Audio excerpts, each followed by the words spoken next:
Good morning. Thank you for calling room service. This is Jomar speaking. How may I help you? Hi, I want to order some foods. Certainly, sir. Do you have a menu with you? It's on the table next to your bed. Did you see it? Yes. May I know your name and room number, please? My name is John Mark and my room number is 304. Um, Thank you for that information. Okay, Mr. D. Guzman, room 304. May I take your order? I want a pork sisig and tomato. Would you like some iced tea or wine, or have some appetizer to go with it? Nothing. Is there anything else that you would like to order? That would be all. Thank you.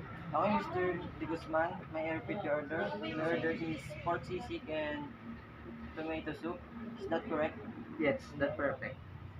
Your order will be delivered within 15 to 20 minutes. Would you like to deliver it right away or a specific time? The total amount of your bill is 500 pesos. Are you paying in cash or change it to your room? Cash, please. Already, sir. How much bill do you need to change it?